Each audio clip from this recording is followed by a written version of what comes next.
हम जब बचपन में थे तो हमारे बुजुर्ग ने हमको सिखाया था, बांध लंगोटा बचा के इंद्री ब्रह्मचर्य। अगर आपको वास्तविक बलवान बनना है तो ब्रह्मचर्य और स्वाभाविक दंड बैठक और व्यायाम के द्वारा जो ताकत बढ़ती जाती है वो स्थायी होती है। गाय बांधो और गाय का शुद्ध दूध पियो और दंड बैठक मारो और लंगोटे के पक्के रहो, बलवान बन जाओगे। शरीर बना के दिखावा केवल कर सकते हो, उनमें ताकत नहीं होगी, आत्मबल नहीं होगा। पहले नहीं होता था, गांव में 10-20 पहलवान होते थे मठा पी के।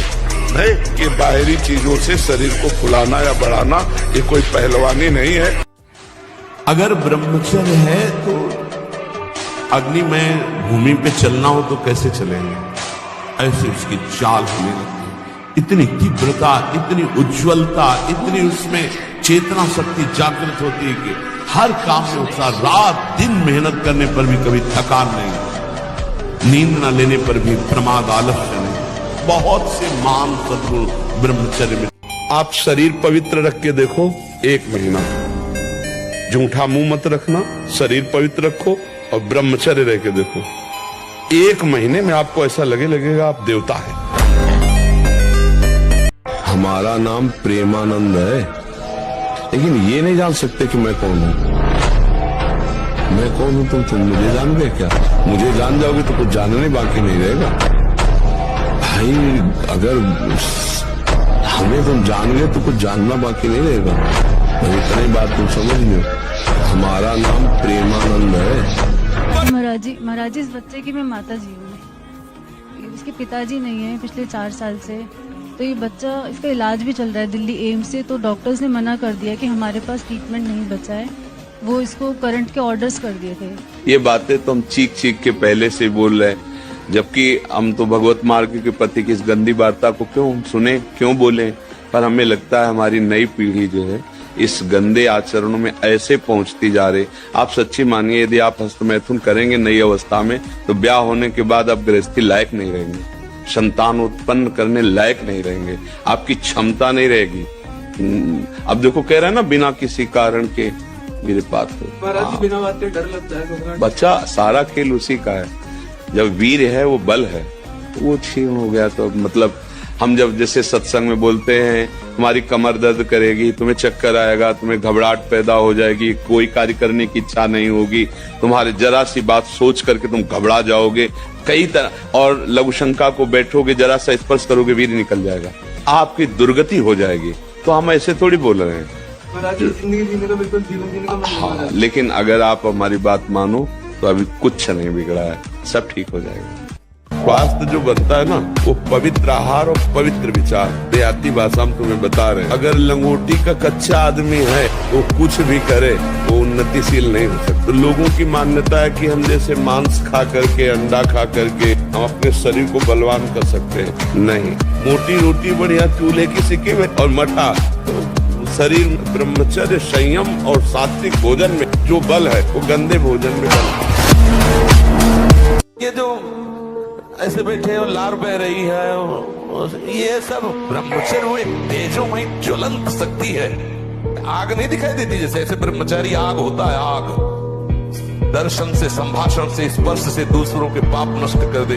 अपने आप कोई भी रोग, कोई भी शोक, कोई भी ताप उसे स्पर्श नहीं कर सकता। वो एकदम हर समय फूल जैसा रहता है, क्योंकि ब्रह्मचर्य स्थित है। जैसे आप 50 वर्ष की कमाई में अरबों रुपया कमाया और आप कह दो कि ये अरबों रुपया नाम कर देंगे, एक श्वास बढ़ा दो तो एक श्वास भी आपकी प्लस नहीं होने वाली, पक्का समझो। और कोई लाख उपाय कर ले, एक श्वास भी माइनस नहीं होने वाली। रहुरे जीव निशंक, इसलिए निर्भय हो जाता है जब ज्ञान हो जाता है ना। जो साधक नैष्ठिक ब्रह्मचारी हो या सीमित ब्रह्मचारी हो, सीमित ब्रह्मचारी कुछ वर्ष बाद फिर गृहस्थ में जाना है, नैष्ठिक ब्रह्मचारी आजीवन ब्रह्मचर्य रहना है। उसको इन 21 बातों को ध्यान पूर्वक सुनना चाहिए और अपने जीवन में उतारना चाहिए। पहली बात ये समझ लो कि वीर, प्राण और मन तीनों का एक तारतम्य है। ये परस्पर इनका घनिष्ठ संबंध है। इनमें से एक भी बिगड़ा तो तीनों बिगड़ जाएंगे। वीर बिगड़ा तो प्राण शक्ति कमजोर हो जाएगी, मन चंचल अशांत मलिन पाप में हो जाएगा।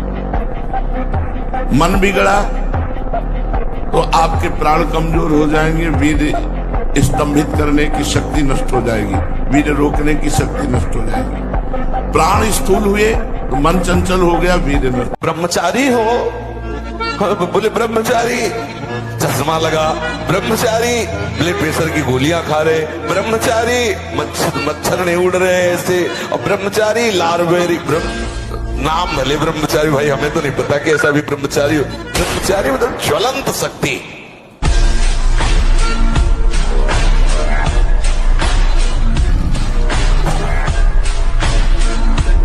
हमारी बात को अच्छे से समझ लीजिएगा। चरित्र पावन, उद्देश्य महान, नाम जप, कर्तव्य का पालन, विजयी ही होगे कहीं भी हो।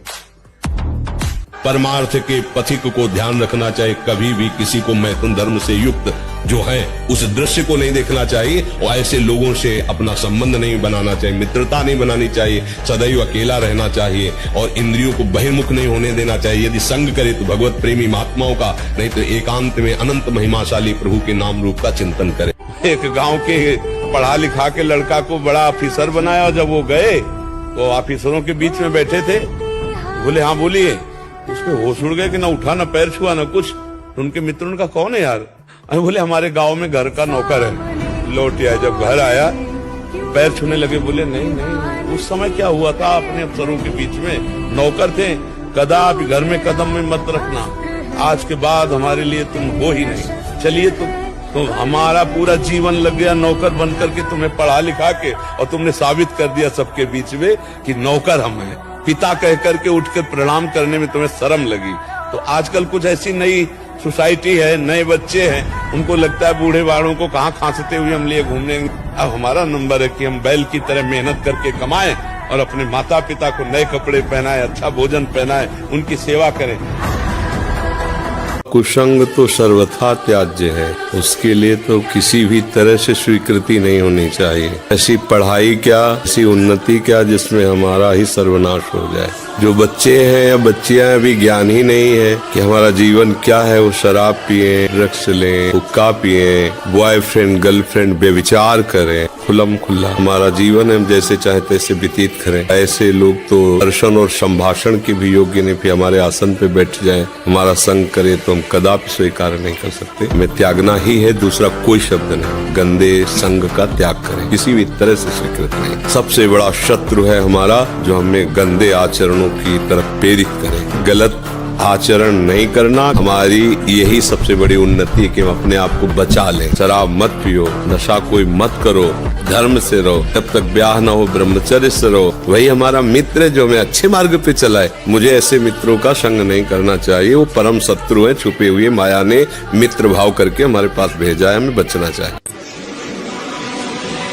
समलो भाई, सबसे हाथ जोड़ के कह रहा हूँ, बहुत कीमती आपका जीवन है। जिस जीवन को छोटे छोटे बच्चे गांजा, भांग, अफीम, ड्रग्स, चरस, ये क्या हो रहा है? अभी आपकी 20-22 वर्ष की अवस्था है, आप व्यसन में आसक्त हो गए, आप व्यभिचार में आसक्त हो गए, तो किस बुद्धि से आप देश सेवा करेंगे? किस बुद्धि से आप अपना उद्धार या अपने परिवार को सुख पहुंचाएंगे? ब्रह्मचर्य जीवन है, ब्रह्मचर्य जीवन है, ब्रह्मचर्यहीन जीवन मृत्यु है। पूज्यपाद सिउड़िया बाबा जी साक्षात ब्रह्म, जिसको ब्रह्मचर्य। एक मैंने वीडियो देखा जिसमें आप उपदेश कर रहे हैं कि काम वासना और समस्त द्वंद्वों को शांत करने के लिए रामबाण आपने श्लोक बताया था। आप किसी भी तरह अपने ब्रह्मचर्य के नाम होने दें। ब्रह्मचर्य बहुत बड़ा वरदान है। इसी ब्रह्मचर्य के नाश में दुनिया डटी हुई है, नहीं डटी हुई, इसी का नाश, ब्रह्मचर्य नाश। जिसके निकालने में इतना सुख, उसको रोकने में कितना सुख होगा तुम सोच भी नहीं सकते। रोक कर देखो, बहादुर हो तो। और ब्रह्मचर्य ठीक है तो डटे रहोगे। ब्रह्मचर्य शारीरिक बल, आध्यात्मिक बल, बौद्धिक बल, सब बल प्रदान करता है। नियम में हो जाए तो 10-10, 20-20 वर्ष हो गए। ऐसे ऐसे साधक हैं जिनको स्वप्न दोष ही नहीं हुआ। ऐसे ऊर्ध्व रेता। तो फिर जैसे हम अपने शिष्य से बहुत प्यार करते हैं, लेकिन वो मर्यादा के खिलाफ आचरण की चेष्टा करता है, तो हम अपने प्यार को दंड रूप में परिवर्तित करके उसको शासन में लेते हैं। तो ऐसा नहीं है कि संत जन प्रीति के अलावा और कोई व्यवहार नहीं करते, नहीं, वो नीति का भी पालन करते हैं। अगर नीति के विरुद्ध आचरण हुआ तो 21 बार क्षत्रियों का संहार किया भगवान परशुराम ने। तो इस बात समझनी चाहिए। गंदे चित्र मत देखो, गंदा चिंतन मत करो, गंदी क्रिया पर शासन रखो, अच्छा जीवन व्यतीत करो। अभी 4 दिनों बाद ब्याह हो जाएगा, गृहस्थी धर्म में रहो। जो आज्ञा मेरे गुरुदेव। यहाँ कोई भी फंसा हुआ है तो अपनी कामना, इच्छा और वासना से फंसा हुआ है। आप अपनी इच्छा, कामना, वासना को शांत कीजिए, आपकी ड्यूटी है। और फिर आप प्रश्न कीजिए कि आपको किसने बांधा था, कौन बंधा है। ना भी बंधे हो, ना पहले बंधे थे, ना भी दुख है, ना पहले दुख है। माना हुआ आपका इच्छा का दुख और सुख है, क्योंकि आप दुख और सुख से परे तत्व हैं। जिन लोगों को ये दिमाग में बैठ गया है कि मांस भक्षण करने से ही शरीर पुष्ट होगा, तो मैं प्रार्थना करता हूँ चर्बी बढ़ सकती है, लेकिन तुम्हारे अंदर मनोबल उस कोटि का नहीं होगा। क्योंकि दूसरे की हिंसा करके अपने शरीर का पोषण करने वाला बलवान नहीं हो सकता। बलवान होता है दूसरे की रक्षा करके, अपने को कष्ट में रख करके, फिर वो महाबलवान होता है। लोग कहते मन बहुत परेशान करता है, तो तुम्हारे ही पावर से तुमको परेशान कर रहा है, तुम जान नहीं पा रहे हो। तुम तो उसे मार सकते हो, तुम तो उसको नष्ट कर सकते हो, तुम्हारे में बहुत बड़ी सामर्थ्य है। पर जागरण करो। ये कोहरा है, काम आदि जानते हो क्या? कोहरा, जहाँ भुवन भास्कर प्रकाशित हुए, कोहरे की सत्ता ही खत्म, भगवान का ज्ञान प्रकाशित हुआ। इनका कोई महत्व नहीं, न थे, न आए, न रहेंगे। हेलो, 15 से लेकर 25-30 तक आपने ब्रह्मचर्य सब नष्ट कर दिया। अब आप केवल दिखाई दे रहे हैं कि मनुष्य है, मनुष्य नहीं। अब आपके अंदर ज्ञान शक्ति, स्मृति शक्ति, बल शक्ति, लोक कल्याण शक्ति, वो केवल नाटक भले बोल लो, तुम्हारे अंदर नहीं रह गई। लाखों में कोई एक ऐसा जो ये बात कि मुझे परमानंद प्रभु चाहिए, ना कि अब भोग, बहुत भोग लिया और बहुत देखा, ऐ मन अब नहीं गलत करेंगे। क्या मुर्दे जैसा जीवन, जो इंद्री जैसा चाहे वैसा डाउन कर दे, जैसा चाहे वो हमें शोक दे दे, दुख दे। थोड़ा सा साहसी बनो, तुम भगवान के अंश हो, तुम कुछ भी कर सकते हो, कुछ भी।